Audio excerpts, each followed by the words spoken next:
Hey guys, welcome to the Getting Started with Company Generated Leads through MyWiker and KV Core. Allison and I are going to take you through what we want you to do with these leads so that you can get the best conversion rate possible and we can help you manage what's going on with these leads. So there's a few things that we think are very important. We just want to cover those real quick with you and get you started on the right foot. So I'm going to let Allison kind of show you what we want to have happen when you get a new lead and how to manage it so that we can track it better and help you out. Okay? So here's Allison. Yeah, hey guys, thank you for joining us on this video. So as you can see, once you log into KV Core, you are going to be on your dashboard main page here. So you have different categories of leads in here, but you always want to filter by your new leads.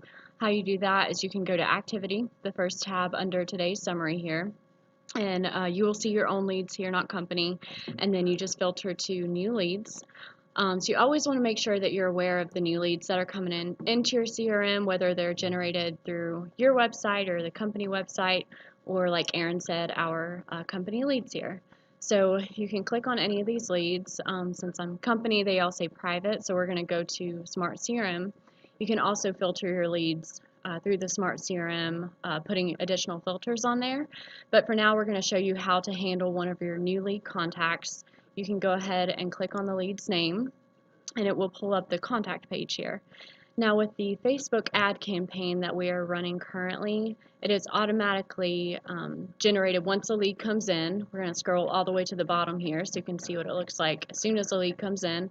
This is a test contact, so this isn't actually a company lead, but we are going to experiment like it is. So if you scroll down here, you will see how the lead came in all the way at the bottom, how it was generated. The lead also does validation where it will run the phone numbers, email, and everything. So first thing you want to do, you'll get prompted by the Smart campaign to call the lead right away, which you will see here in the right-hand side where your tasks are. And I just want to say on that, guys, remember speed to lead, okay?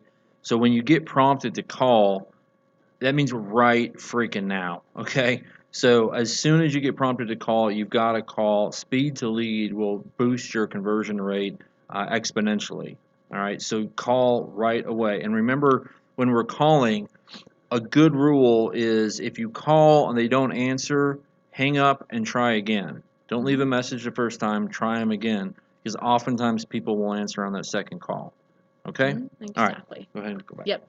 Definitely want to make sure to call right away. That's what we're going to be looking at.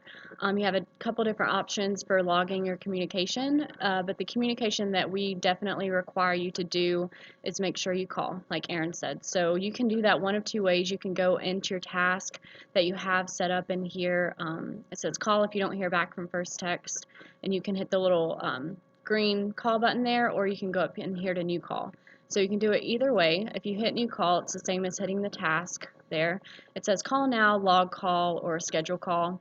We're not going to schedule call since it's asking you to schedule now unless you just cannot call at the specified time.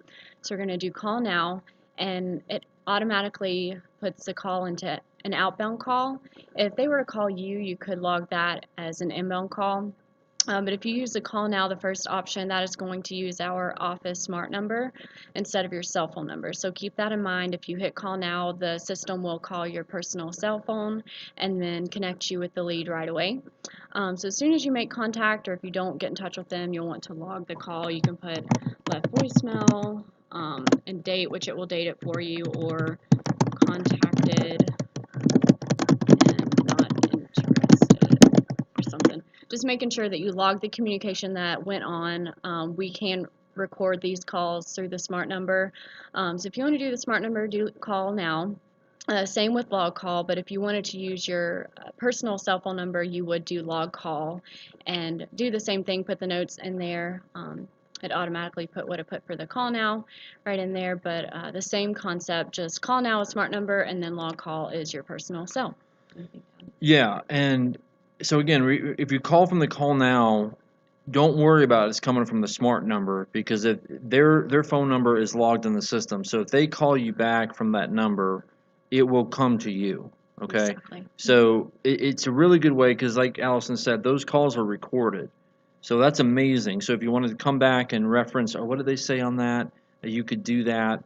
But if you are just doing the log call, that's fine. But you have to put in a note and you have to actually log the call. That's one of those tracking mechanisms. Otherwise, there's no way for you or us to tell if you're doing your job, if you're doing the calls that need to be done, and for you to knock the tasks off of the daily list of things you have to do, you've got to log the call. So we want to make sure you start off on the right track with that, and that you're logging those calls, and that helps us to see who's logging them, who's not, who do we need to call and poke and say, hey, you need to be calling these people. So that'll help us all out a lot. Okay. Yep, for sure. So just making sure you log the communication, and after you put in the notes and you're happy with everything, you hang up the call. You're gonna hit the little contacted first tab there. It also gives you a couple different options. If you hit bad number, it will flag the number as bad. So if somebody puts in a bogus number, that's an option for you. But just want to make sure you hit contacted. And then just like that, it says call logged, and then it gives you the option to schedule a follow-up call. So if they say, hey, I'm not available right now, call me back after work, after 5 today, that's an option for you to do that right there. So if you're happy with that, you can just close it. And then And the last thing I'll say on the calls there, remember if you use the app on your cell phone, your calls will be popping right up. So when you open the app on your phone, it'll say you've got 5 calls to make today, 10 calls to make today, 300 calls to make today, whatever it is, and you can hit go and just start calling right from your phone. So wherever you are, you've got this information right on your phone. Yep, perfect. So yeah, once you call, either by the app or on your desktop here, we can track that. When we go to calls, we can see that a call has been made, an outbound call. So that's how we track. So definitely want to make sure logging the call and not just putting in a note saying I called. That's great if you want to put in notes. Just make sure that you log the call with the little green new call option. So the next step would be, unless you have anything else to add to that, Aaron. No, I think that's great. Campaigns next. So yeah, so the campaigns, so a really important note to touch on here with the campaigns is that for every company generated lead that we have coming in, we're going to have some specific campaign set up for them. Now, what are smart campaigns? I'm sure if you've went through the agent success plan, you've heard them touch on it lightly, but a smart campaign is basically automatic communication done by email, text messages, prompting you to call, text you as an agent, but it's automatic communication that's going out on your behalf to the contact. And really, the focus of the campaign is to convert that lead for you. So you can always see the future touch points of the campaign by clicking the little blue upwards arrow here to see what tasks that you have coming up with the contact. Of course, with the basic leads that we have coming in, the first action is to call and text, send email. It's going to send an introduction email. But if you hit future touch points here, you will see that on January 6th, which is today, 3:48 p.m., I think about 30 minutes after you assign this campaign, the lead comes in. They're going to receive an email from you. These agent site URL, these merge fields here, that is coming from your website. So it says, thanks for checking out my website. And it gives them kind of an intro to who you are and your website. You can see that you have another call coming up here, and then another email a couple days from now. So that's kind of how to see what the campaign is doing. Most importantly, if you make contact with the client, the lead here, you want to make sure that you remove that campaign. But we do have an automatic option for you as well, which we think it's the easiest way to go about it. But once you make contact, you want to make sure to change the buyer active lead up here. You want to make sure to change that to an active lead. We were playing around with this earlier, but it will be on new lead when it comes in, and then you want to make sure to change it to active. Once you change that lead to active, it will unsubscribe the campaign for you. So that's another follow-up method that we use to follow up with the lead. Yeah, and that's going to be huge. So that Allison got that set up for you, so it pops off of that campaign. And so now she's going to show you the different statuses here that are so important. So with your sphere, these are obviously your own sphere of influence. Your prospect is somebody that you're entering in yourself. But we're looking at company generated leads. These will all be through new lead. So they come into your platform as a new lead. Then, like Allison just showed you, once you get that response, they should go to active lead. Mm-hmm. All right, and even if active lead means cold active lead, they're still active. So there's still somebody that potentially might buy down the road. If they say, hey, leave me alone, don't ever call me again, they go into this archive feature right here. So make sure, if that's the case, just archive them, that's fine. But if they haven't said something like that and they're just a potential lead down the road, however cold or hot they are, they would be an active lead. And then we would move them to client once you are in fact, signing buyer agency agreements or listing agreements with them. And then, of course, contract once you're under contract with them, and close once they are closed. And that is so important for you as the agent to easily be able to see who your priorities are. Obviously, your people under contract should probably be first, your clients second, your active leads third, and your new leads fourth. Now, that's not to say we don't have to call those new leads right away. That's incredibly important. But just making sure that you know what your priorities are every day and tracking your numbers and see what your conversion rate is. And that's exactly what we want to be able to do as well, to see, hey, who's doing a good job, who needs some assistance, how are we doing with this lead source versus that lead source, so we can be more efficient with the money and helping you guys close more deals. Exactly. Yeah.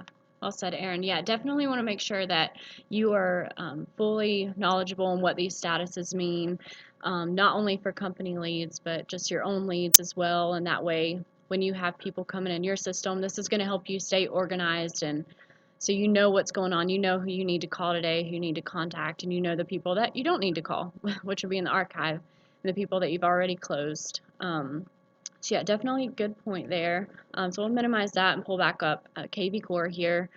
So like I said before, as soon as you change the contact status to active lead, the campaign that we have set up will be disabled. It's not because I put it on earlier, but if we put this back on new lead here and save it, I'm going to remove the campaign. I'll kind of show you guys how it works.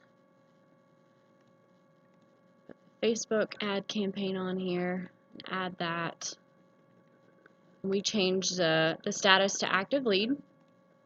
We hit save. It's going to give you a little notification saying the currently assigned smart campaign will be removed.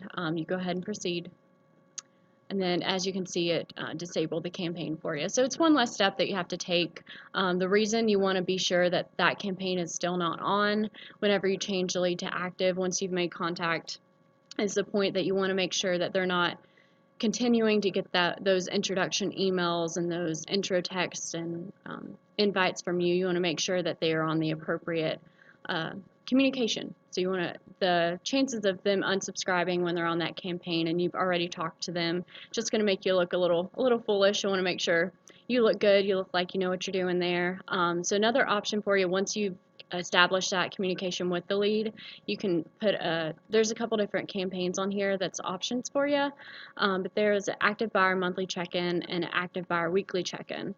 So once you have decided or talk to the client about their time frame, you can either change them to a weekly check-in or monthly check-in, depending on how often you want to contact them. And I think it is a good idea to ask them, you know, when would you like for me to contact you? I'd love to stay in touch. Don't you think, Aaron, that'd be a good idea to stay in touch? Yeah, and what method to stay in touch? I mean, sometimes Exactly. people like the emails, texting, calling.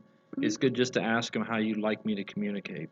Exactly. Yeah, and all this does, and we will work on updating this in the future as well, but all this does for now, it's just prompting you to reach out. So there's no automatic communication going out with these active buyer monthly or weekly check-ins. It's just going to show up as a task for you, just like you see on the right-hand side here, to call and check in. You can, of course, send emails yourself, send text, and you can also set up your own custom campaigns if you like. But those are a couple different options that are pretty light touch for you. So keep those in mind. I think that's about it, right?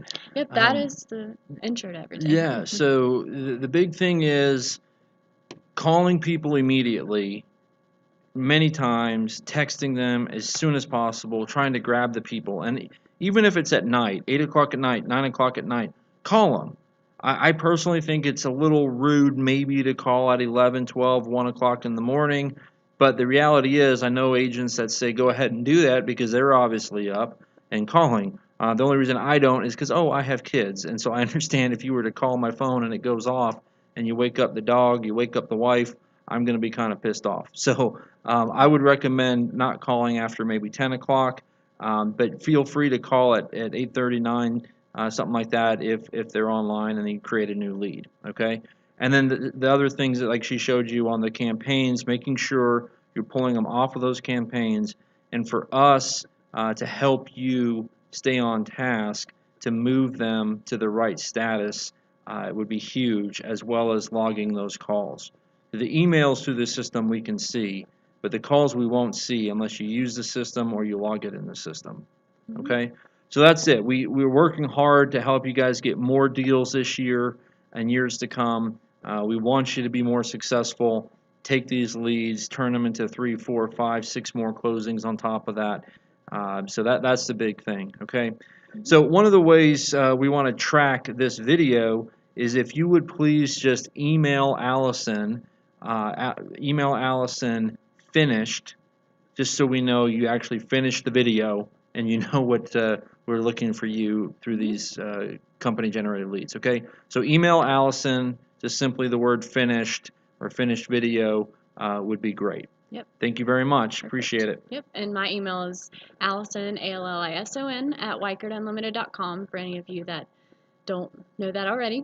So yeah, shoot me that email, and thank you guys for watching this video and look forward to helping you guys grow.